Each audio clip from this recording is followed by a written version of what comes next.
Hello మామ, ఈరోజు వచ్చేసి లిఫ్ట్ వైరింగ్ అయితే చేయడం అయితే జరిగింది. సో లిఫ్ట్ వైరింగ్ ఇది వచ్చేసి లిఫ్ట్ రూము. ఈ లిఫ్ట్ రూమ్లో మేము ఏమేమి పెడతాం అనేది ఈ వీడియోలో తెలుసుకుందాము.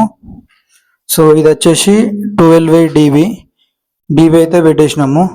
సో ఇందులో ఏమేమి ఎంసీబీలు పెడతాం అనేది చెప్తా చూడండి.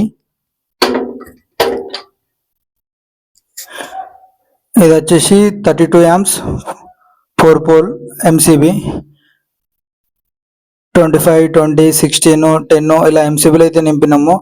16, 10 వచ్చేసి ఒకటి లైటింగ్ సంబంధించింది, ఒకటి వచ్చి ఈ స్విచ్ బోర్డు సంబంధించింది.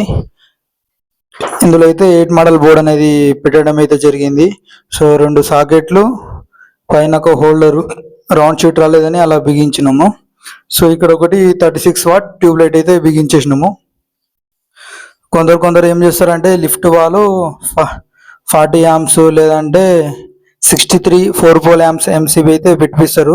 సో ఈ లిఫ్ట్ అతను అయితే మాకు 32 amps 4 pole ఎంసీబీ పెట్టండి అన్న అని చెప్తే 32 amps 4 pole ఎంసీబీ అయితే పెట్టడం అయితే జరిగింది. సో మీరు మాలాగానే ఇలా 12 డీబీ పెడతారా లేదంటే ఇంకా చిన్న డీబీ పెడతారా కింద కామెంట్ అయితే చేయండి మామ. ఇది వచ్చేసి మన లిఫ్ట్ రూమ్. ఇందులో అయితే మనకైతే పైపింగ్ అనేది రైట్ సైడ్ కొట్టుండంటే రైట్ సైడ్ అయితే కొట్టి బల్కెట్ లైట్ 4 మోడల్ సర్ఫెక్స్ గ్యాంగ్ బాక్స్ అయితే బిగించినాము. రెగ్యులర్గా అయితే మేము లెఫ్ట్ సైడ్ కొడుతుంటిమి. ఈసారి వచ్చేసి మాకు రైట్ సైడ్ కొట్టని చెప్తే సో రైట్ సైడ్ అయితే కొట్టినాము. సో కొన్ని ఆటోమేటిక్ డోర్లకు అయితే రైట్ సైడ్ కొట్టమంటారు, గేట్కి అయితే లెఫ్ట్ సైడ్ కొట్టమంటారు. వాళ్ళు హోల్ కూడా లెఫ్ట్ సైడే ఇచ్చుకోరు.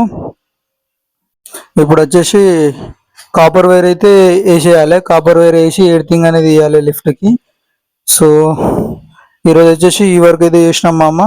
అలాగే మన అకౌంట్ని ఎవరైనా కొత్తగా చూస్తుంటే జరా సబ్స్క్రైబ్ చేసుకోండి మామ. మళ్ళీ నెక్స్ట్ వీడియోలో కలుసుకుందాం.